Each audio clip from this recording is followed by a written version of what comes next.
Shalom Bapak dan Ibu yang terkasih dalam nama Tuhan kita Yesus Kristus. Kita bersyukur kita sudah sampai di tahun 2026. Kita percaya semuanya atas penyertaan Tuhan dalam kehidupan kita. Pada hari ini Minggu 4 Januari 2026 dan mari sama-sama kita akan memulai ibadah kita kepada Tuhan.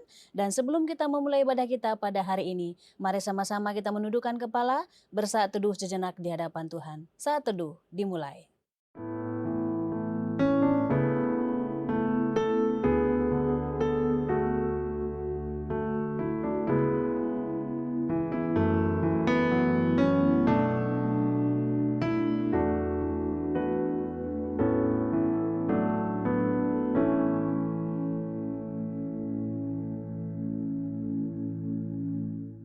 Saat teduh selesai, mari sama-sama kita berdiri, kita memberikan penghormatan bagi Bapa Sorga. Hormat bagi Bapa Sorga.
Mari kita berdoa. Pertolongan kita di dalam ibadah ini, biarlah jadi di dalam nama Bapa, di dalam nama Putra, dan di dalam nama Roh Kudus. Haleluya. Amin. Haleluya, terpujilah nama Tuhan. Mari sama-sama kita naikkan pujian kita kepada Tuhan. Kita katakan, suaramu ku dengar.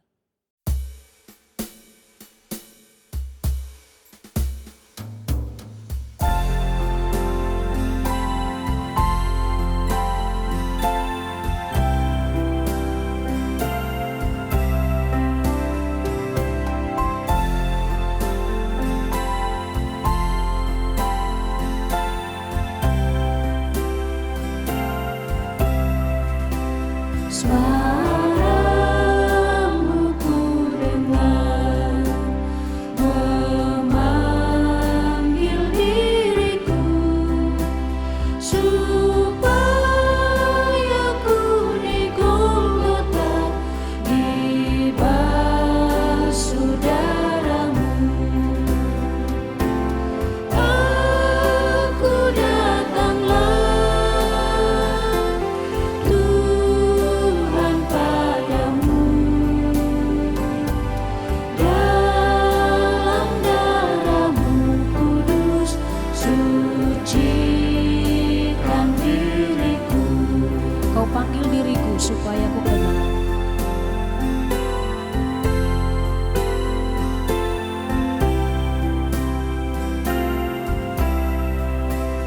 Kau panggil diriku, supaya ku kenal iman harapan yang teguh dan kasih-Mu kekal. Aku datanglah, Aku datanglah Tuhan padamu, dalam darah-Mu kudus sucikan diriku. aku datanglah. Aku datanglah Tuhan padamu,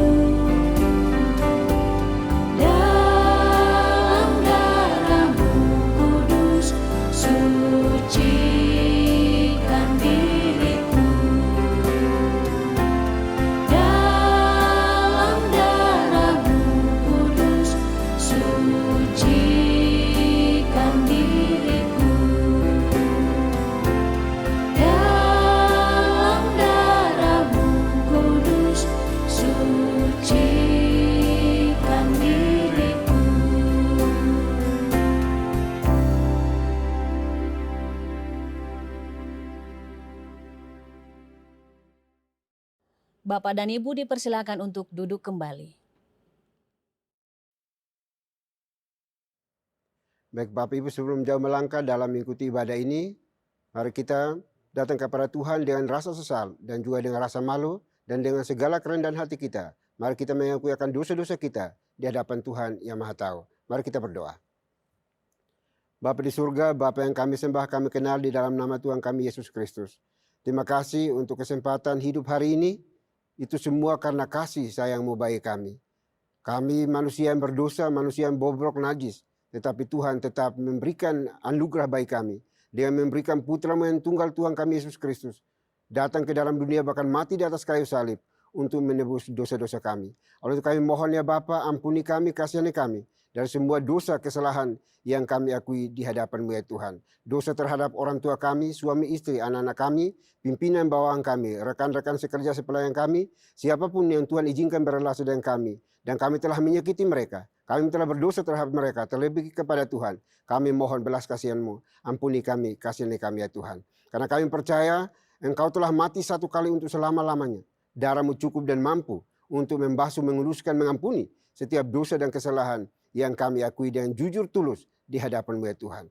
Dosa yang sengaja maupun tidak sengaja yang kami lakukan hari demi hari. Kami mohon belas kasihan-Mu. Ampuni kami, kasihani kami Bapa. Kami bisa mendustai semua orang, kami bisa menipu semua orang, kami bisa menutupi rapat-rapat dosa kesalahan kami. Tetapi kami tidak bisa bersembunyi di hadapan Tuhan. Karena Engkau Tuhan omnipresent, omniscience dalam hidup kami. Oleh itu kami mohon ya Tuhan, kasihani kami, ampuni kami, semua anak-anak-Mu yang hari ini datang dengan muka tertunduk di hadapan-Mu, memohon belas kasihan pengampunan yang datang daripada-Mu ya Tuhan. Terima kasih Bapa, terima kasih Tuhan. Ini doa pengakuan dosa kami yang kami panjatkan hanya dalam Kristus Yesus, Tuhan dan Juru Selamat kami satu-satunya. Kami berdoa dan memohon ampun. Haleluya. Amin. Baik Bapak Ibu, kita akan masuk dalam berita pengampunan dosa. Sebagaimana firman Tuhan mengatakan, jika kita mengaku dosa kita, maka Ia adalah setia dan adil, sehingga Ia akan mengampuni segala dosa kita dan menyucikan kita dari segala kejahatan. Selaku pelayan Tuhan Yesus Kristus, saya memberitahukan bahwa Tuhan telah mengampuni setiap kita yang mengaku dosa-dosanya di hadapan Tuhan dalam nama Bapa, Putra, dan Roh Kudus. Amin. Bapak dan Ibu, saya undang untuk berdiri. Bersama dengan gereja-gereja segala abad dan sepanjang zaman, mari menyatakan komitmen iman dengan hati, lidah, dan bibir kita dengan mengikrarkan pengakuan iman rasuli. Aku percaya kepada Tuhan, Bapa yang Maha Kuasa, Khalik langit dan bumi, dan kepada Yesus Kristus, Anak-Nya yang tunggal Tuhan kita, yang dikandung dari Roh Kudus, lahir dari anak darah Maria, yang menderita sengsara di bawah pemerintahan Pontius Pilatus, disalibkan, mati, dan dikuburkan, turun ke dalam kerajaan maut. Pada hari yang ketiga, bangkit pula dari antara orang mati, naik ke surga, duduk di sebelah kanan Tuhan, Bapa yang Maha Kuasa. Dan dari sana Ia akan datang untuk menghakimi orang yang hidup dan yang mati. Aku percaya kepada Roh Kudus, gereja yang kudus dan am, persekutuan orang kudus, pengampunan dosa, kebangkitan tubuh, dan hidup yang kekal. Amin. Bapak dan Ibu dipersilakan untuk duduk kembali. Kita akan terus bersorak-sorai bagi nama Tuhan. Sama-sama kita naikkan pujian ini bagi Tuhan. Kita katakan, besarkan nama Tuhan.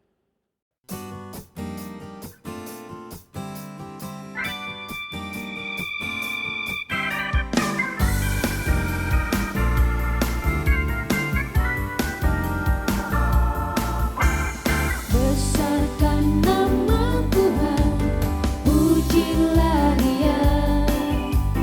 Kemurahannya besar, tiada terbilang. Aku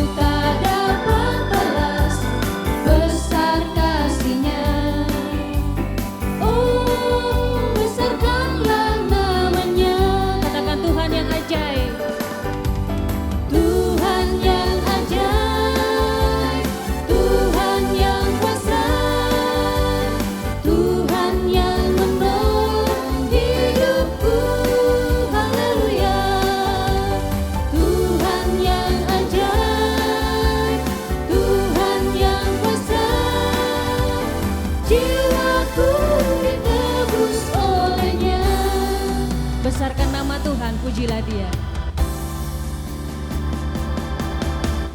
Besarkan nama Tuhan, pujilah Dia. Kemurahan-Nya besar, tiada terbilang. Aku tak dapat balas besar kasih-Nya. Oh, besarkanlah namanya. Katakan Tuhan yang ajaib. Tuhan yang ajaib, Tuhan yang kuasa, Tuhan yang menolong hidupku. Haleluya. Tuhan yang ajaib, Tuhan yang kuasa, jiwaku ditebus oleh-Nya. Tuhan yang ajaib, Tuhan yang ajaib, Tuhan yang kuasa, Tuhan yang menolong hidupku. Haleluya. Tuhan yang ajaib, Tuhan yang kuasa, jiwaku ditebus oleh-Nya. Jiwaku ditebus. Jiwaku ditebus oleh-Nya. Katakan jiwaku ditebus. Jiwaku ditebus oleh-Nya. Haleluya, puji nama Tuhan.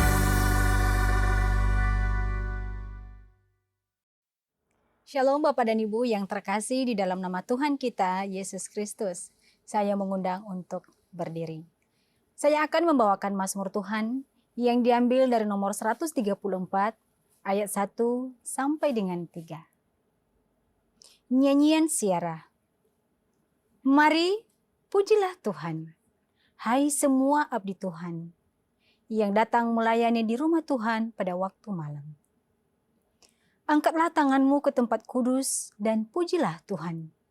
Kiranya Tuhan yang menjadikan langit dan bumi memberkati engkau dari Sion. Demikianlah Mazmur Tuhan. Haleluya. Amin. Bapak dan Ibu dipersilakan untuk duduk kembali.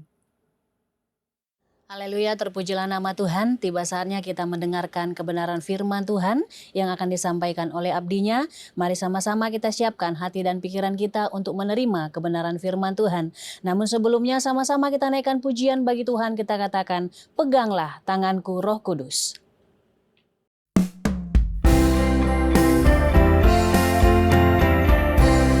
Peganglah tanganku Roh Kudus, setiap hari ku tak dapat jalan sendiri tanpa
Shalom Bapak dan Ibu yang terkasih, dalam nama Tuhan kita Yesus Kristus, saya mengundang untuk berdiri. Saya akan membacakan firman Tuhan yang diambil dari 1 Korintus pasal 10 ayat 31. Aku menjawab, jika engkau makan atau jika engkau minum, atau jika engkau melakukan sesuatu yang lain, lakukanlah semuanya itu untuk kemuliaan Tuhan. Demikianlah firman Tuhan. Haleluya. Amin. Bapak dan Ibu dipersilahkan untuk duduk kembali. Shalom Bapak Ibu yang kasih Tuhan, hari ini kita akan membahas firman Tuhan dengan tema hidup untuk memuliakan Tuhan yang terambil dari 1 Korintus pasal 10 ayat yang ke-31. Mari kita berdoa sebelum kita membahas tentang firman Tuhan tersebut. Mari kita berdoa. Bapa di dalam surga, sumber hidup, sumber berkat, hikmat, dan anugerah. Hari ini kami akan mendengarkan firman-Mu, kiranya rahmat anugerah-Mu menyertai pemberitaan firman, agar kami dapat mengerti, bahkan kami diberi juga anugerah untuk kami melakukan dalam kehidupan kami sehari-hari. Berfirmanlah ya Tuhan, karena kami sudah siap mendengarnya, dan penyertaan, urapan, kasih karunia Tuhan menyertai kami. Dalam nama Tuhan Yesus kami berdoa, menyerahkan pemberitaan firman pada hari ini ke dalam tangan pertolongan Tuhan. Haleluya, amin. Shalom Bapak Ibu yang kasih Tuhan, kita hari ini bicara tentang tema yang luar biasa, yaitu bagaimana kita punya hidup bisa dan harus memuliakan Tuhan. Yang diambil dari cerita yang terjadi di gereja Korintus yang dibina, yang dibimbing oleh Rasul Paulus. Nah, saudara yang kasih Tuhan, sebelum kita bahas tentang hal tersebut, kita perlu bicara tentang latar belakang. Saya selalu menekankan penting supaya kita jangan meleset dari apa yang terjadi, apa yang dipesankan, apa yang hendak disampaikan oleh penulis kitab suci kepada umat Tuhan atau kepada anggota gereja yang mendengarkan firman Tuhan pada hari ini. Paling tidak kita akan belajar pertama tentang latar belakang. Jadi dalam konteks gereja Korintus, gereja ini adalah gereja yang dipuji oleh Rasul Paulus. Dipuji ya, dengar baik-baik pernyataan saya, bahwa dipuji karena banyak kekayaan ilahi yang termanifestasi dalam kehidupan anggota gereja di sana. Paling tidak saya mencatat ada di sana dikatakan mereka kaya akan perkataan. Wah, luar biasa ini. Kaya akan perkataan, kaya akan pengetahuan, kaya akan karunia-karunia. Wah, ini Paulus mengaku itu bahwa dia belum pernah memuji satu gereja pun yang dia bina atau gereja yang dia ketahui seperti gereja di Korintus. Dia mengatakan, wah ini suatu gereja yang kaya akan perkataan, pengetahuannya kaya, maksudnya terlihat banget ya di dalam kehidupan umat Tuhan di sana. Mereka bisa menyampaikan, menyatakan, mendemonstrasikan pengetahuan-pengetahuan, perkataan-perkataan, bahkan karunia-karunia rohani ada di sana. Nah, saudara bisa baca dengan simple, tegas di dalam 1 Korintus 1 ayat 5-7. Tetapi di sisi yang lain, Paulus juga terbuka dan tidak menutup-nutupi adanya persoalan-persoalan di antara anggota gereja tersebut. Pertama, mereka menjadi gereja yang terpecah belah. Kenapa? Mereka terpecah atas golongan-golongan. Ada yang ngaku saya golongannya Paulus. Kemudian ada yang ngaku saya golongannya Apolos. Saudara harus tahu bahwa Apolos itu adalah pengajar, dianggap diaken pada zaman Paulus tersebut yang ini punya kelebihan ini. Apolos ini punya kelebihan, dicatat dalam sejarah gereja, orang yang fasih berbicara.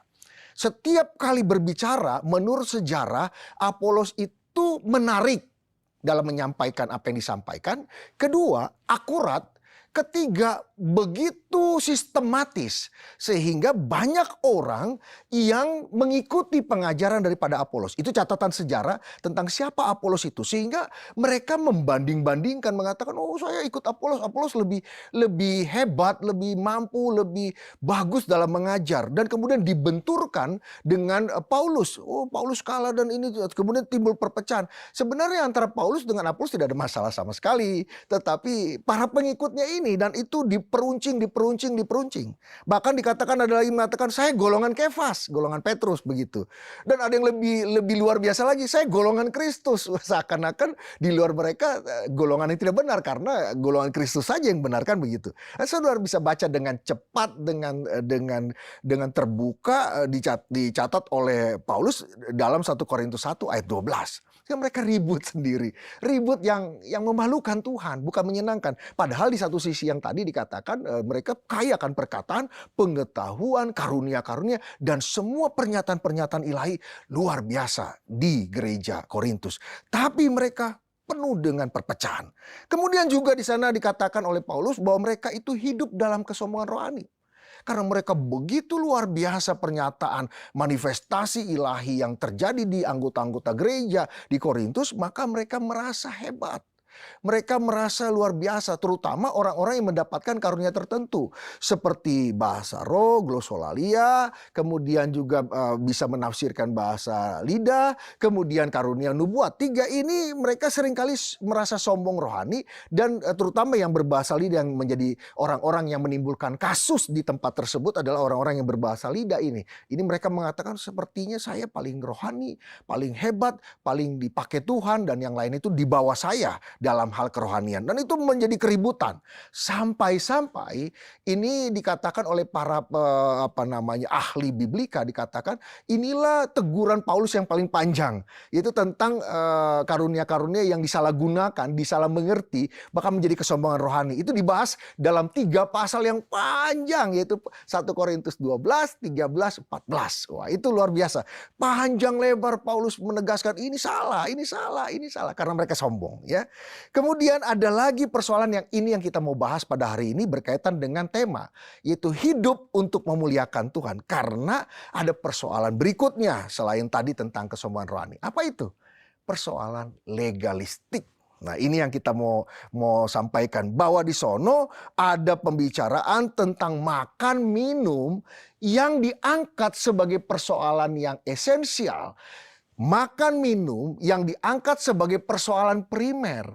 Makan minum yang diangkat sebagai persoalan yang berkaitan dengan iman dan keselamatan. Seakan-akan persoalan makan dan minum itu sangat menentukan dalam keselamatan dan dalam iman. Nah, ini yang kita mau bahas nanti dalam 1 Korintus 10 ayat 31 yang kita bahas pada hari ini. Ini menarik sekali karena memang pada saat itu ada mempersoalkan, oh makan itu kan gak boleh. Makanan itu kan makanan untuk orang-orang yang bukan dalam Tuhan. Kalau yang inilah makanan untuk dalam Tuhan. Loh, Paulus bilang, saya kan makan dengan ucapan syukur kepada Tuhan yang menciptakan semuanya, yang memberi berkat itu dan atas semuanya itu. Apa yang salah dalam diri saya? Apa yang salah dengan kehidupan saya? Kalau saya makan, minum dan mengucap syukur kepada Tuhan.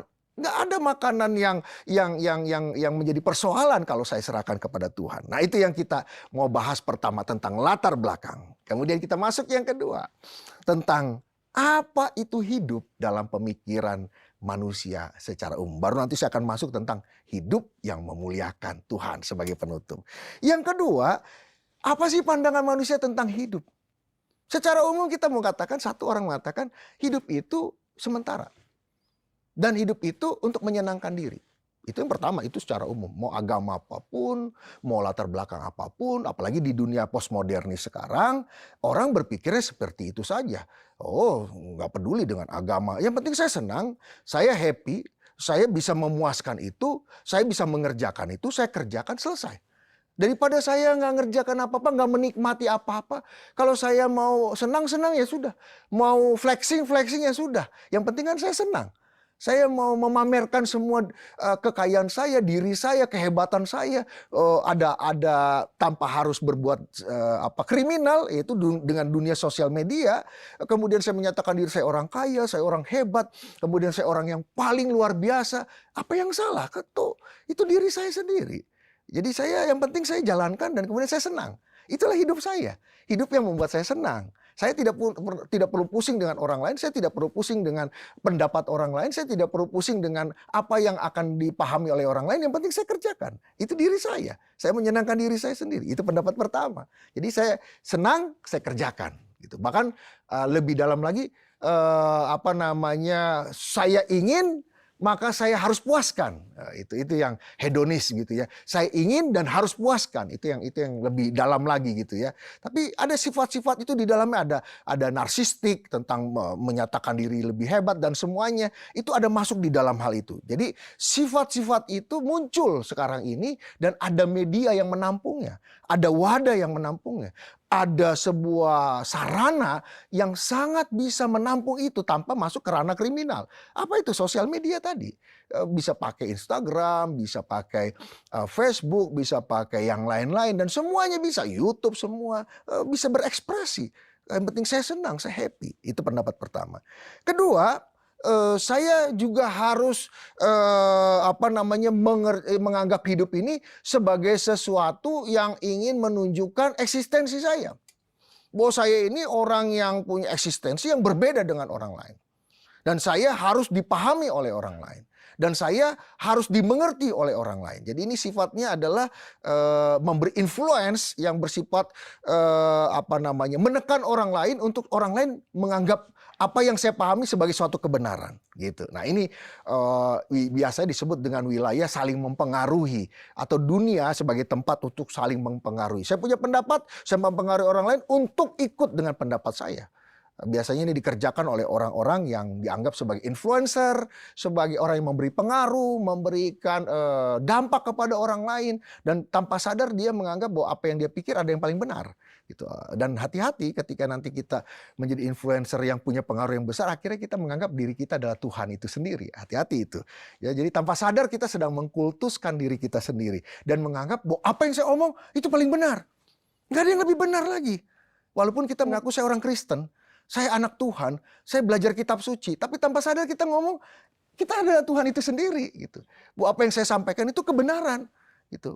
Oh, tunggu dulu, hati-hati dengan semua itu dan kerjakan seperti anggota gereja di Berea. Setiap kali para rasul menyampaikan firman Tuhan, mereka kembali ke rumah dan menyelidiki semua perkataan para rasul dan mengkajinya sesuai dengan firman Tuhan. Apakah sesuai atau tidak? Pak, maksud Bapak apa? Begini, bahwa tetap harus indikatornya adalah firman Tuhan. Bukan perkataan para rasul sekalipun, tidaklah menjadi indikator itu sebuah kebenaran.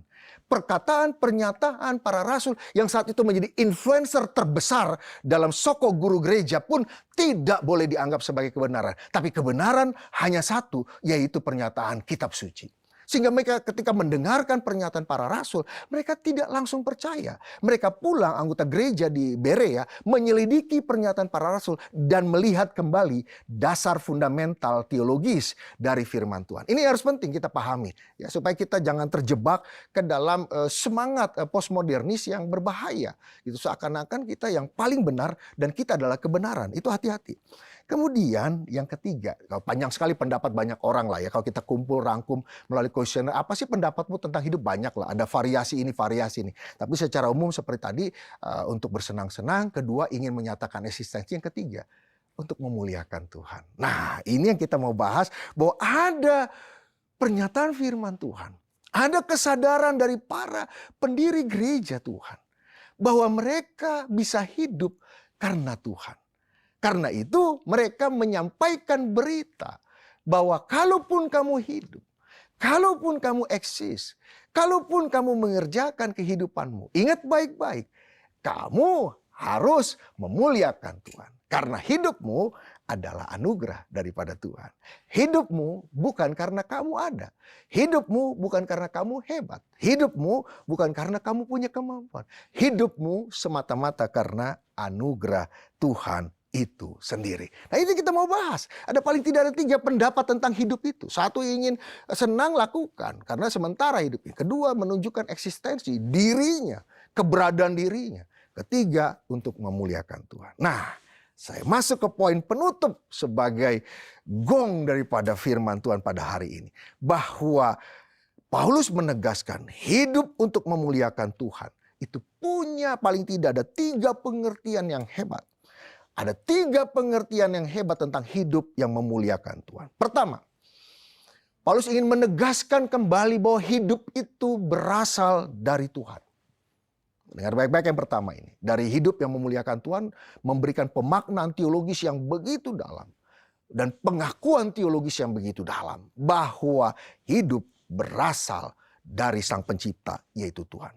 Zoe, hidup yang dari Tuhan itu. Zoe itu tidak bisa dikerjakan, diciptakan oleh siapapun. Hanya oleh Tuhan saja. Kita hanyalah songgok tanah yang tidak berguna apa-apa. Kemudian karena kebaikan Tuhan dibentuknya kita. Apakah sudah berguna? Belum. Baru dibentuk, belum ada gunanya. Tidak berfungsi apa-apa, tidak bernama apa-apa, tidak menunjukkan eksistensi apa-apa. Tetapi ketika Tuhan menghembuskan Ruach Elohim, menghembuskan nafas hidup yang daripada Tuhan itu, barulah seonggok tanah yang dibentuk Tuhan itu punya namanya eksistensi sebagai manusia. Tapi ingat baik-baik, eksistensi itu dari siapa? Dari Tuhan yang menghembuskan Ruach Elohim tadi. Nafas hidupnya Tuhan itu yang diberikan kepada saudara dan saya. Karena itu hidup itu karena Tuhan. Jangan sombong. Itu poin pertama yang kita mau tangkap dengan pemaknaan. Hidup itu dari Tuhan. Jangan sombong. Jangan sombong karena kita hanya songgok tanah yang diberikan nafas hidup karena anugerah Tuhan. Apakah ketika tanah menjadi baru berupa dibentuk, dia sudah bisa berkata kepada Tuhan pembentuknya, kepada penjunannya, aku ini kan udah bermanfaat Tuhan, aku ini kan sudah memberikan sesuatu yang membanggakan engkau, aku ini kan sudah melakukan sesuatu yang membuat namamu dipermuliakan. Kan enggak. Ngomong juga belum bisa tanah tersebut. Bergerak juga belum bisa tanah tersebut. Bernafas juga belum bisa tanah tersebut. Belum disebut manusia.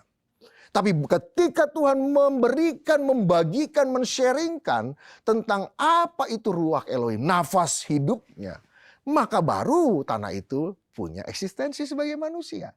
Maka dia baru bisa mengerjakan sesuatu, memberi warna sesuatu, bergerak dengan sesuatu yang tadi belum ada, yaitu gerakan manusia namanya, kehidupan manusia namanya, pola hidup manusia namanya, dan semua daya hidup manusia. Dengar baik-baik Bapak Ibu yang kasih Tuhan.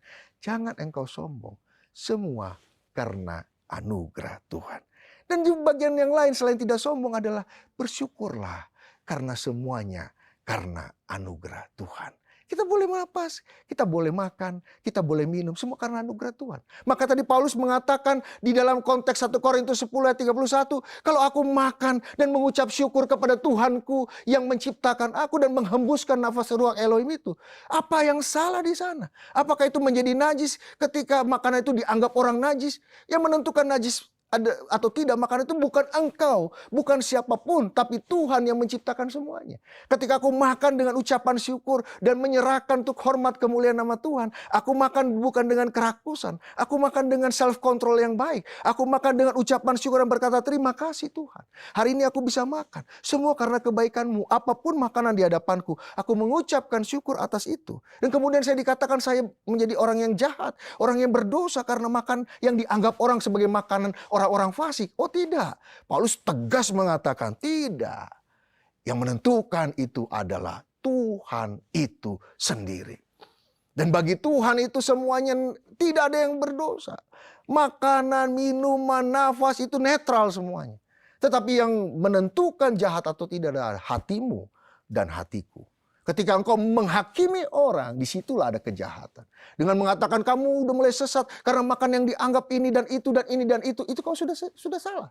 Kau sedang menghakimi orang, hatimu sedang jahat. Itu yang dipersoalkan oleh Paulus. Bukan soal makan minum yang dianggap orang sesat atau makanan untuk orang yang fasik atau yang bagaimana.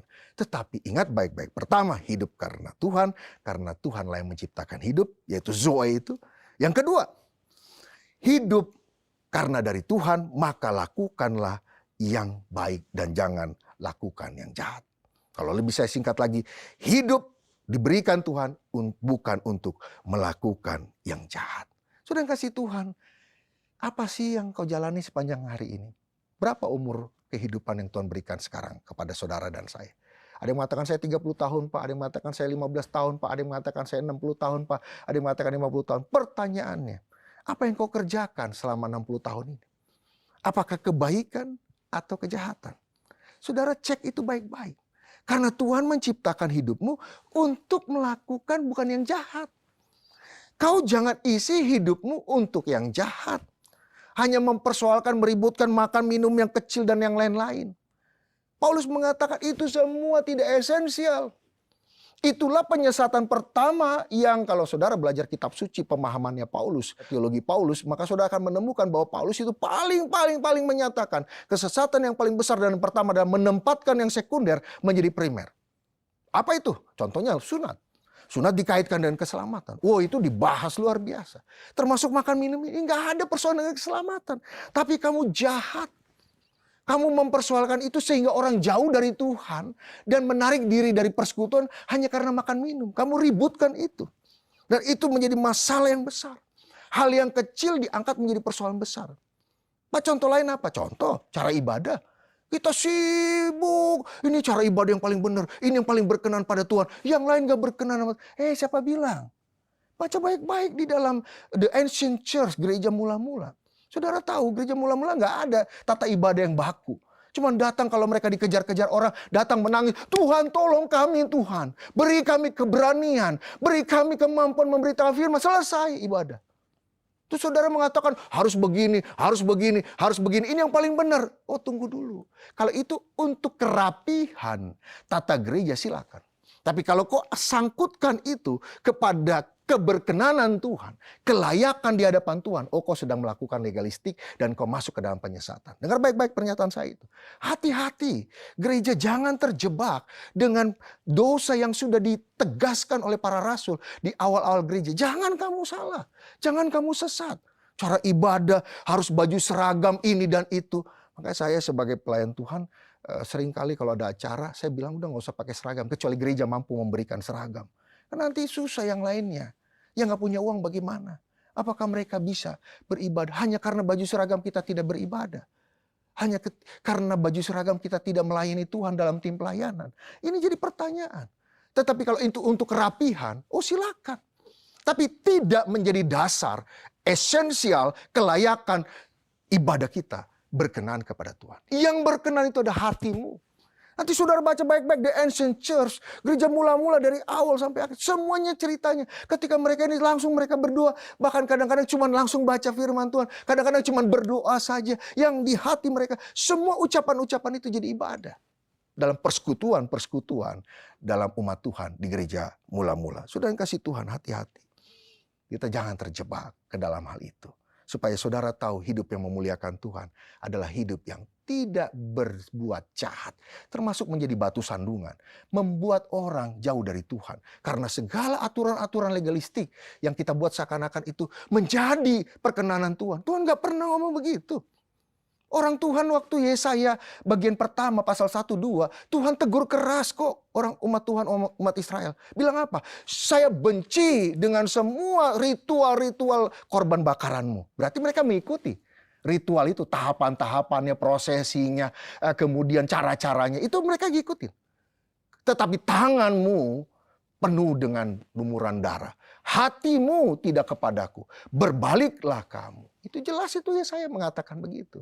Hati-hati, bukan soal ini dan itu, tapi soal hati dan soal motivasi di hadapan Tuhan. Yang terakhir, sebagai penutup daripada hidup yang memuliakan Tuhan adalah hidup yang menerima orang lain dengan penuh kasih.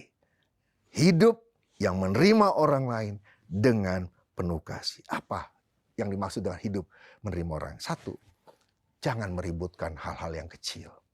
Jangan kau persoalkan dalam komunitas umat Tuhan hal-hal yang kecil. Bahkan kau tarik ilmu itu ke dalam dunia pekerjaanmu, dunia bisnismu semua. Yang kecil-kecil gak usah dipersoalkan. Karena kalau yang kecil dipersoalkan, kita akan ribut sampai akhir zaman. Pasti kita ada perbedaan. Suami istri kalau mempersoalkan yang kecil-kecil, gak akan ada surga di keluarga tersebut. Yang ada dan neraka di keluarga tersebut. Bagaimana nih kita mau ke sini nih? Harus pakai ini apa? Yang mana ini? Persoalan kecil udah. Kalau kau mau pakai ini silakan. Kami mau pakai ini silakan. Ayo kita berangkat. Yang penting kita, kau senang berangkat sama papa, kau senang berangkat sama mama. Ayo kita jalan, selesai. Nggak usah kau soal kecil ini dan itu. Kadang-kadang kita meributkan hal-hal yang kecil. Dalam hal cara pandang, dalam hal ini dan itu. Kemudian kedua, jangan pernah membuat hati orang tersandung karena kesombongan rohani kita. Untuk mengatakan begini, harus begini, harus begitu, harus begini, begitu. Hati-hati. Kemudian cara omong kita juga kadang-kadang karena meninggi. Kemudian orang, aduh nggak enak ya kalau rapat atau kalau pertemuan pelayanan, kok kayaknya saya nggak nyaman ya. Selalu ngomongnya kayak nyelekit ya. Kayaknya ada nyindir sana, nyindir sini ya. Aduh kayaknya nggak enak nih begini, begitu. Jangan. Kita terima sebagai sebuah komunitas. Baik yang berpendidikan kurang, berpendidikan menengah, berpendidikan tinggi, yang berpikir jauh ke depan, yang berpikir hanya sampai hari itu. Atau siapapun ketika masuk ke dalam umat Tuhan, kita terima mereka dengan penuh kasih, sayang. Oh iya Bu, bagaimana pendapat Ibu? Begini-begini. Oke Bu, bagaimana yang lain pendapatnya tentang pendapat Ibu tadi? Gitu kan? Apakah ada hal yang baik kita bisa tangkap di sana? Apakah kita kerjakan seperti itu? Katanya gereja harus misalnya lebih menjangkau orang-orang yang kelihatannya cuek-cuek gitu ya. Kita malah harus lebih jangkau kata Ibu ini. Bagaimana teman-teman semua? Ini pendapat dari Ibu ini dan kita bagus. Jangan langsung gitu. Dia kan bukan orang mampu. Dia kan bukan orang berpendidikan. Emang dia tahu apa tentang gereja? Saya yang tahu itu nggak begitu. Ya kalau nggak mau ya sudah. Kalau nggak mau, kalau orang-orang yang songong datang ke gereja biarin aja. Nah itu salah itu. Ya, kita harus menerima pendapat orang lain. Jangan kita menjadi batu sandungan buat orang lain. Oh iya ini ada yang bagus pendapat Ibu ini. Bagaimana orang-orang yang datang, gaya-gayanya kayak anak-anak Gen Z gitu ya. Kita jangkau mereka seperti kata Ibu tadi. Nah itu bagus ya. Kemudian yang terakhir, mari kita senantiasa membangun seluruh umat Tuhan. Bahkan semua orang yang berinteraksi dengan kita. Untuk mengenal Tuhan yang penuh kasih, penuh sayang, penuh pengampunan, dan penuh berkat itu kita sampaikan kepada mereka. Kepada siapa Pak? Bahkan kepada orang yang jahat sekalipun. Bahkan kepada orang yang tidak merespon firman Tuhan sekalipun. Bahkan kepada orang yang berniat dan memikirkan rencana yang jahat atas dirimu dan gereja Tuhan. Kau harus belajar untuk mengasihi mereka. Dan ketika itu tiga hal ini tidak meributkan yang kecil, selalu tidak berpikir untuk menjadi batu sandungan buat orang, tapi selalu menjadi yang positif buat orang lain, positif, konstruktif buat orang lain, kemudian senantiasa membangun kepada orang lain, maka kita harus berpikir dengan baik bahwa memang kita akan menjadi berkat dengan memuliakan Tuhan melalui seluruh rangkaian kehidupan kita. Isilah hidupmu dengan memuliakan Tuhan. Baik perkataan, tindakan, tatap mata kita, gerak langkah kita, dan semua yang kita sampaikan memuliakan Tuhan dengan segala apa yang kita kerjakan di sepanjang hari dan waktu yang Tuhan anugerahkan kepada kita. Kiranya damai sejahtera Tuhan menyertai kita. Dan tak lupa saya sampaikan di penutup ini karena masih tanggal 4 Januari. Selamat Natal dan selamat khususnya Tahun Baru. Jalanilah tahun yang baru 2026 dengan sebuah pengharapan yang terbaik kepada Tuhan dan satu komitmen, resolusi iman kita bahwa Tuhan harus dimuliakan dengan seluruh aspek hidup kita. Dengan menyatakan kasih dan kuasanya yang selalu mendatangkan kehidupan buat saudara dan saya. Dan buat seluruh dunia ini. Sehingga mereka tahu Yesus Kristus, Tuhan dan Juru Selamat adalah Tuhan kita, Yesus Kristus. Sang pemberi damai, sang pembawa harapan, dan pembawa perubahan. Yaitu hidup yang berkenan di hadapan Tuhan, menyenangkan Tuhan, dan memuliakan Tuhan. Haleluya, mari kita berdoa. Bapa di dalam surga, kami mengucapkan syukur atas firman-Mu. Kiranya rahmat anugerah-Mu menyempurnakan pemberitaan firman pada hari ini. Kiranya damai-Mu menyertai kami, sehingga kami dalam sepanjang hari yang Tuhan sediakan, sungguh-sungguh Tuhan, kami dapat memuliakan Tuhan. Baik dalam tutur kata kami, dalam gerak langkah kami, baik dalam hati dan pikiran kami. Semuanya memuliakan Tuhan. Agar nama-Mu dipermuliakan dan kami menjadi pernyataan, menjadi alat, sarana untuk menyatakan kebaikan Tuhan dan kuasa Tuhan di tengah dunia ini. Haleluya, amin. Baik Bapak Ibu, kita akan masuk dalam perjamuan kudus pada hari ini. Namun izinkan saya untuk membacakan makna dan juga penetapan perjamuan kudus bagi kita semuanya. Penetapan perjamuan kudus. Saudara-saudara anggota tubuh Kristus, setiap kali kita mengambil bagian dalam perjamuan kudus, hendaklah kita ketahui bahwa perjamuan kudus adalah perintah Tuhan sendiri, sebagaimana tertulis dalam 1 Korintus pasal 11 ayat 23 sampai dengan 26. Demikian firman Tuhan. Sebab apa yang telah kuteruskan kepadamu, telah aku terima dari Tuhan, yaitu bahwa Tuhan Yesus pada malam waktu ia diserahkan, mengambil roti, sesudah itu ia mengucap syukur atasnya, ia memecah-mecahkannya dan berkata, inilah tubuhku yang diserahkan bagi kamu, perbuatlah ini sebagai peringatan akan aku.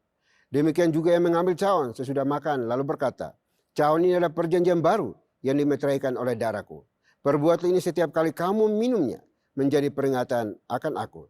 Sebab setiap kali kamu makan roti ini dan minum cawan ini, kamu memberitakan kematian Tuhan sampai ia datang. Makna perjamuan kudus. Saudara-saudara anggota tubuh Kristus, setiap kali kita makan roti dan minum air anggur pada perjamuan kudus, kita menerima itu selaku tanda dan meterai dari kasih setia Kristus kepada kita. Kita mendapatkan kepastian di dalam iman bahwa ia telah menyerahkan tubuhnya dipaku pada kayu salib dan menumpahkan darahnya supaya jiwa kita yang lapar dan dahaga dikenyangkan dan disegarkan akan memperoleh hidup yang kekal. Tuhan Yesus telah mendapat luka-luka oleh sebab kesalahan kita. Ia telah dihancurkan oleh sebab kejahatan kita. Oleh bilur-bilurnya maka kita sembuh. Ia telah disiksa agar kita terlepas dari penderitaan. Ia telah terkutuk supaya kita terlepas dari laknat Tuhan. Ia telah direndahkan supaya kita ditinggikan. Dan ia telah ditinggalkan supaya kita tidak pernah ditinggalkan dan memperoleh hidup yang kekal. Baik Bapak Ibu, saya berikan waktu 1-2 menit untuk kita menghadap Tuhan di dalam doa. Mari kita berdoa.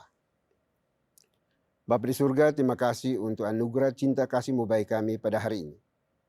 Engkau mengizinkan kami untuk mengambil bagian di dalam perjamuan kudus ini. Kami yang tidak pantas dan tidak layak, tetapi karena belas kasihan anugerah, Engkau mengundang kami untuk mengambil bagian di dalam perjamuan kudus ini. Roti dan anggur yang melambangkan tubuh dan darah menyatu dengan diri kami. Biarlah itu menandakan bahwa Tuhan tidak pernah terpisahkan dengan kami. Kasih-Mu nyata di dalam kehidupan kami. Terima kasih Bapa. Tolong kami, kuatkan kami, ampuni kami, layakkan kami di dalam mengikuti perjamuan kudus pada hari ini. Demi Kristus Yesus, Tuhan dan Juru Selamat kami, satu-satunya, kami berdoa dan mengucap syukur. Haleluya. Amin. Baik Bapak Ibu, perjamuan kudus hari ini hanya diperuntukkan bagi mereka yang telah mengaku percaya dan mengikuti CD baru yang diizinkan untuk mengambil bagian dalam perjamuan kudus ini. Roti dan anggur ada di hadapan kita, tetapi kiranya mata hati kita tidak tertuju kepada roti dan anggur yang ada, melainkan fokuskan kepada Tuhan kita, Yesus Kristus. Yesus pada malam waktu diserahkan, mengambil roti, sesudah itu ia mengucap syukur atasnya, ia memecah-mecahkannya dan berkata, inilah tubuhku yang diserahkan bagi kamu, perbuatlah ini sebagai peringatan akan aku. Kemudian ia mengambil cawan sesudah makan, lalu berkata, cawan ini adalah perjanjian baru yang dimeteraikan oleh darahku. Perbuatlah ini setiap kali kamu minumnya menjadi peringatan akan aku.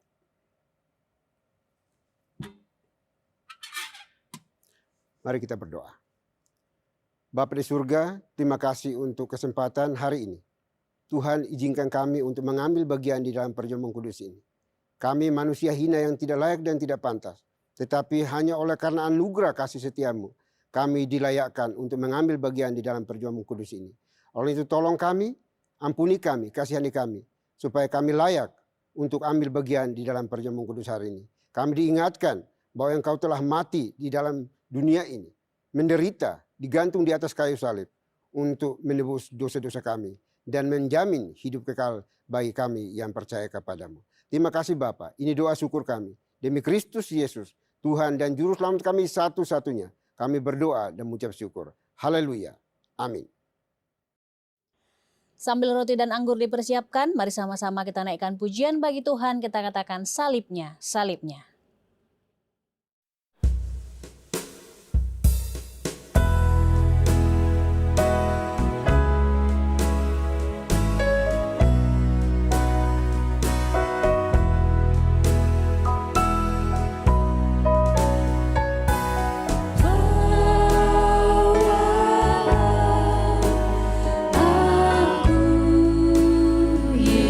Yesus,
Baik Bapak Ibu Saudara dikasihi Tuhan, mari kita berdiri dan mengangkat tangan kanan kita ke kepala masing-masing yang sudah memegang roti.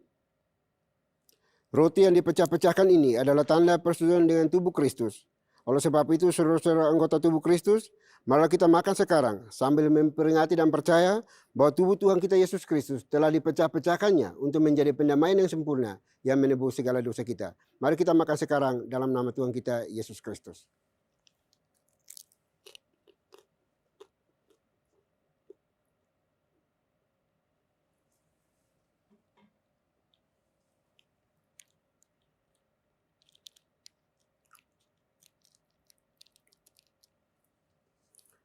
Kembali kita mengangkat tangan kanan kita ke kepala masing-masing yang sudah memegang anggur. Cawan minum yang kita pakai untuk mengucap syukur ini adalah tanda persetujuan dengan darah Kristus.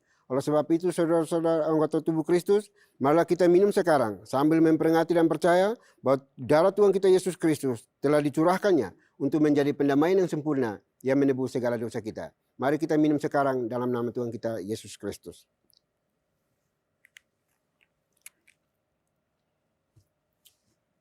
Mari kita berdoa. Bapa di surga, Bapa yang kami sembah, kami kenal di dalam Kristus Yesus Tuhan kami. Terima kasih untuk kesempatan hari ini. Kami diundang untuk mengambil bagian di dalam perjamuan kudus ini. Roti dan anggur yang melambangkan tubuh dan darah telah menyatu dengan diri kami masing-masing. Oleh kami percaya dan beriman bahwa tidak ada kekuatan kuasa apapun juga yang sanggup dan mampu untuk memisahkan kami dari kasih setia Tuhan bagi kami. Oleh kami berdoa, Tuhan tolong kami. Kuatkan iman kami, teguhkan iman kami. Supaya kami terus berharap dan percaya bahwa Engkau Tuhan satu-satunya juru selamat di dalam kehidupan kami, pribadi lepas pribadi. Terima kasih Bapa. Ini doa syukur kami. Di dalam Kristus Yesus, Tuhan dan juru selamat kami satu-satunya. Kami berdoa dan mengucap syukur. Haleluya. Amin. Puji nama Tuhan, pada hari ini kita diberikan kesempatan untuk memberikan persembahan kepada Tuhan. Persembahan dapat diberikan melalui nomor rekening atau QR yang tertera di layar atas nama Yayasan Moriah. Sama-sama kita naikkan pujian bagi Tuhan, kita katakan, ku persembahkan hidupku.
Baik Bapak Ibu, kita akan masuk dalam doa syafaat. Doa syafaat akan diakhiri dengan doa Bapak kami. Ketika doa Bapak kami, Bapak Ibu dimohon untuk berdiri. Mari kita berdoa. Bapa di surga, Bapa yang kami sembah, kami kenal di dalam nama Tuhan kami, Yesus Kristus. Terima kasih untuk kesempatan hari ini. Kami diberikan waktu oleh Tuhan untuk bisa bersekutu, beribadah bersama di dalam memuji, menyembah, dan menyenangkan hati Tuhan. Terima kasih Bapa untuk waktu yang begitu indah yang Engkau siapkan bagi kami semuanya. Kami orang-orang berdosa, tetapi Engkau begitu peduli mengasihi kami, sehingga kami bisa datang sujud di hadapan-Mu bersama-sama dengan Engkau ya Tuhan. Terima kasih Bapa. Kami berdoa hari ini, kiranya Tuhan menopang menolong kami di dalam sepanjang hidup kami, apapun yang kami kerjakan, Tuhan buat menjadi berhasil ya Tuhan. Terima kasih Bapa, terima kasih Tuhan. Kami berdoa untuk puji-pujian yang sudah kami nyanyikan bagimu, kiranya berkenan dan menyenangkan hati Tuhan. Firman Tuhan yang sudah disampaikan bagi kami hari ini pun, Tuhan, Engkau berkati anak-Mu, abdi-Mu, yang Tuhan pakai menjadi alat Tuhan yang efektif untuk menyatakan kebenaran firman Tuhan bagi kami. Biarlah Tuhan memberkati abdi-Mu dalam kehidupan pribadi, keluarga, pekerjaan, pelayanannya, Tuhan buat menjadi berhasil. Dan biarlah pesan firman Tuhan yang disampaikan tidak berlalu begitu saja, melainkan mendapat tempat di hati kami masing-masing pribadi. Terima kasih Bapa, terima kasih Tuhan. Kami juga berdoa, bersyukur untuk perjamuan kudus yang Tuhan perkenankan bagi kami. Tuhan mengundang kami untuk mengambil bagian di dalam perjamuan kudus hari ini. Tuhan berkati kami semuanya. Biarlah melalui perjamuan kudus ini, kami dilayakkan untuk terus memahami, mengerti bahwa Kristus Yesus telah mengorbankan dirinya untuk menebus dosa-dosa kami dan menjamin hidup kekal bagi kami semuanya. Terima kasih Bapa, terima kasih Tuhan. Kami berdoa hari ini ya Tuhan, kiranya kami semuanya yang telah dilawat, diberkati oleh kebenaran firman-Mu, kami semuanya boleh bertumbuh di dalam cinta kasih-Mu, supaya hari demi hari kami terus dipakai oleh Tuhan untuk menjadi saksi Kristus yang nyata, yang real di tengah-tengah dunia yang penuh dengan kegelapan, kekacauan ini. Kiranya kami dimampukan oleh Tuhan untuk menghadirkan shalom Tuhan, damai sejahtera Tuhan di dalam kehidupan di mana kami hidup dan berada, terutama di dalam dan melalui gereja ini. Terima kasih Bapa, terima kasih Tuhan. Kami berdoa menyerahkan gereja ini ke dalam tangan kasih-Mu. Tuhan, Engkau lawat berkati di berbagai gereja lokal yang ada. Kami pertaruhkan ke dalam tangan kasih-Mu. Biarlah Tuhan sendiri yang menuntun, menopang, menolong mereka semuanya di dalam membangun gereja lokal ini, sehingga bertumbuh secara kualitas dan juga kuantitas di dalam pengenalan yang benar akan Engkau ya Tuhan. Sehingga umat-Mu tidak tersesatkan oleh berbagai ajaran-ajaran yang tidak benar, tetapi semuanya kembali kepada kitab suci yang menjadi fondasi utama bagi iman Kristen ya Tuhan. Terima kasih Bapa di surga, terima kasih. Kami berdoa, biarlah kasih setia-Mu nyata di dalam kehidupan kami masing-masing pribadi, sehingga apapun yang kami kerjakan di dalam anugerah pertolongan Tuhan semata-mata, bukan atas kemampuan kehendak kami anak-anak-Mu ya Tuhan. Terima kasih Bapa. Kami juga berdoa hari ini ya Tuhan untuk para pelayan Tuhan, para pastor dan juga guru Injil, aktivis gereja, penatua diaken, Tuhan berkati mereka semuanya. Sehingga segala sesuatu yang mereka kerjakan di dalam ladang-Mu ya Tuhan, biarlah semua dilakukan dengan motivasi yang benar di dalam takut akan Tuhan. Untuk terus-menerus menyatakan sinar kemuliaan Tuhan di dalam pelayanan yang Tuhan percayakan bagi kami semuanya di berbagai gereja lokal yang ada di seluruh Indonesia Tuhan. Terima kasih Bapa di surga, terima kasih. Kami juga berdoa saat ini untuk seluruh anggota gereja. Tuhan berkati anak-anak-Mu semuanya. Menyatakan kuasa kasih-Mu di dalam kehidupan mereka, sehingga mereka boleh hidup merasakan damai sejahtera yang melimpah dalam kehidupan mereka. Sekalipun mereka hidup di dalam berbagai persoalan pergumulan hidup, Tuhan selalu memberikan jalan terbaik bagi mereka. Bahkan Engkau menjadi jalan keluar satu-satunya bagi setiap mereka yang mengalami berbagai pergumulan hidup. Lalu kami berdoa, Tuhan, kiranya Engkau hadir untuk melawat dan memberkati anak-anak-Mu semuanya yang mengalami kelemahan fisik, kelemahan tubuh. Kami serahkan dalam tangan kasih-Mu. Tuhan, lawat, jamah, pulihkan, sembuhkan mereka yang ada di gereja-Mu, yang ada di rumah mereka masing-masing, atau di setiap hospital. Kami mohon uluran tangan pengasihan-Mu. Jamah, pulihkan, sembuhkan anak-anak-Mu yang terus berharap, berseru, dan memanggil nama-Mu ya Tuhan. Terima kasih Bapa, terima kasih Tuhan. Kami juga berdoa untuk mereka yang membutuhkan pekerjaan. Tuhan berikan pekerjaan bagi mereka sesuai skill, talenta yang mereka miliki saat ini ya Tuhan. Kami juga berdoa bagi mereka yang sudah bekerja. Tuhan berkati pekerjaan, usaha mereka, apapun yang mereka kerjakan. Tuhan buat semuanya menjadi berhasil dengan cara-Mu ya Tuhan. Dan juga setiap keluarga rumah tangga yang ada, Tuhan berkati suami, istri, anak-anak. Biarlah mereka hidup di dalam takut akan Tuhan. Kasih Tuhan melingkupi mereka semuanya. Sehingga mereka boleh menjadi contoh teladan, garam dan terang di lingkungan di mana mereka hidup dan berada ya Tuhan. Terima kasih Bapa, terima kasih Tuhan. Kami juga berdoa bagi mereka yang sementara studi juga Tuhan berkati studi mereka. Dimanapun mereka berada. Di dalam tingkat dasar sampai perguruan tinggi, kami serahkan dalam tangan kasih-Mu. Tuhan lawat berkati mereka ya Bapa. Terima kasih Bapa di surga, terima kasih. Kami juga berdoa untuk setiap mereka yang butuh makan, minum, pakai, tempat tinggal. Juga kami serahkan dalam tangan kasih-Mu. Kami beriman dan percaya bahwa Engkau Tuhan sang provider bagi anak-anak-Mu. Engkau sanggup dan mampu untuk menyediakan bagi mereka yang membutuhkannya. Terima kasih Bapa, terima kasih Tuhan. Sekali lagi kami berdoa menyerahkan seluruh anggota gereja yang Tuhan percayakan untuk beribadah melalui gereja ini. Tuhan berkati mereka semuanya. Di dalam berbagai pergumulan hidup mereka, pribadi lepas pribadi, kami serahkan dalam tangan kasih-Mu. Biarlah kiranya Tuhan sendiri yang melawat mereka, menopang mereka, dan juga memberikan jawaban yang terbaik bagi mereka. Karena Engkau tidak pernah terlambat dan juga tidak pernah terlalu cepat untuk melayani dan juga menopang, menolong, menjawab setiap seru doa dari setiap umat-Mu yang memohon anugerah pertolongan daripada-Mu ya Tuhan. Terima kasih Bapa Surga, terima kasih. Kami percaya Tuhan adalah Immanuel yang selalu bergumul bersama dengan umat-Mu dan memberikan mereka jalan keluar ketika mereka menghadapi berbagai tantangan-rintangan dalam hidup mereka. Terima kasih Bapa, terima kasih Tuhan. Kami juga berdoa saat ini menyerahkan sinode ini ke dalam tangan kasih-Mu. Tuhan berkati di berbagai wilayah tempat di mana gereja ini bertumbuh berkembang. Kami pun serahkan dalam tangan kasih-Mu. Tuhan berkati senantiasa. Kami berdoa pada saat ini menyerahkan juga bangsa dan negara kami ke dalam tangan kasih-Mu. Tuhan kiranya Engkau jaga, lawat dan pulihkan bangsa kami dari berbagai persoalan yang dihadapinya. Kami pertaruhkan ke dalam tangan kasih-Mu. Berikan kedamaian, ketentraman, kemajuan bagi negara yang kami cintai ini. Pemerintah kami dari pusat sampai ke pelosok-pelosok tanah air, kami serahkan ke dalam tangan kasih-Mu. Tuhan beri mereka hikmat, takut akan Tuhan ada pada mereka. Sehingga dengan hikmat itu mereka dapat memimpin negeri ini. Di dalam cinta kasih Tuhan menghadirkan kesejahteraan, kedamaian, keadilan tercipta di negeri yang kami cintai ini ya Bapa. Terima kasih Bapa, terima kasih Tuhan. Kami juga berdoa untuk berbagai kebijakan yang terjadi saat ini. Tuhan Engkau tolong ya Bapa, supaya semua dapat memberikan kelegaan bagi seluruh masyarakat negeri ini. Di dalam usaha pekerjaan pelayanan apapun, Tuhan sertai dan buat semuanya menjadi berhasil. Kami juga berdoa untuk persoalan di dunia ini, khusus negara-negara yang terus bertikai. Kami berdoa di dalam nama Tuhan Yesus, kiranya Engkau hadir untuk melawat, menjamah, memberkati mereka. Sehingga mereka boleh menemui satu jalan damai untuk segera menghentikan berbagai pertikaian yang ada. Sehingga tidak menelan banyak korban yang ada di dunia ini ya Tuhan. Dan juga tidak berdampak bagi seluruh aktivitas yang ada di dunia ini ya Tuhan. Ekonomi, sosial, budaya, politik, dan seterusnya. Kami serahkan dalam tangan kasih-Mu. Terima kasih Bapa. Kami percaya Engkau Tuhan berdaulat, berkuasa atas dunia ini.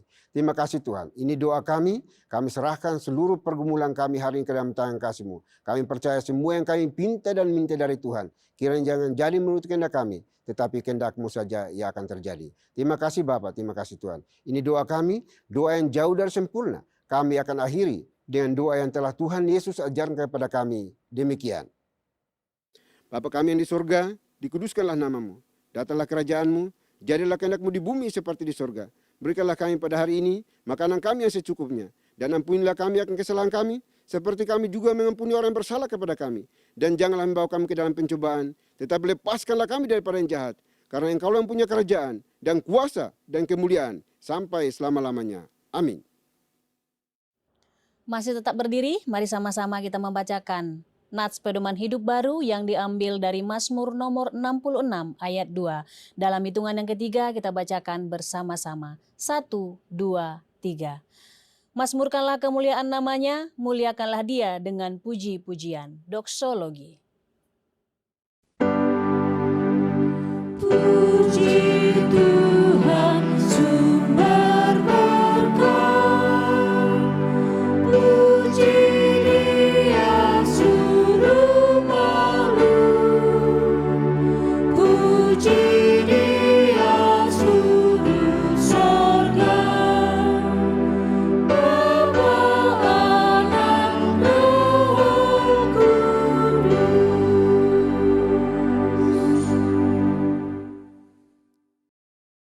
Baik Bapak Ibu, kita akan kembali melanjutkan tugas tanggung jawab kita sepanjang hari ini. Namun jangan lupa pesan firman Tuhan yang sudah disampaikan bagi kita semuanya. Supaya kita menjadi pelaku-pelaku kebenaran firman Tuhan dimanapun kita berada. Jangan takut, Tuhan menyertai kita senantiasa. Persiapkan hati kita dan terimalah berkat Tuhan.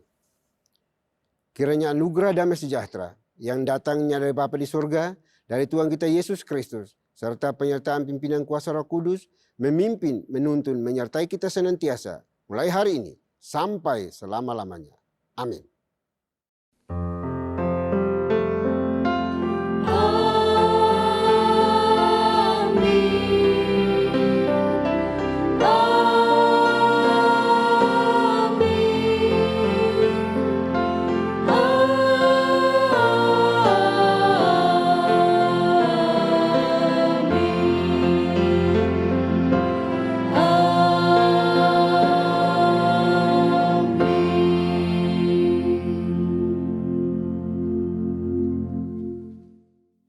Puji nama Tuhan, ibadah kita hari ini telah selesai. Bapak dan Ibu dipersilahkan untuk duduk kembali dan mengambil saat teduh di hadapan Tuhan. Selamat hari Minggu, Tuhan Yesus memberkati.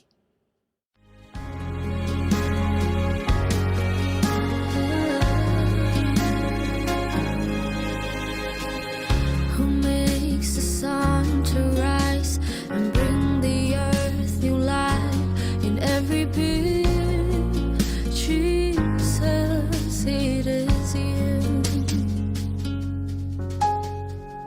who turns the day to night and watches me as I begin to dream. Jesus, it is you.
When I am overwhelmed and cannot speak.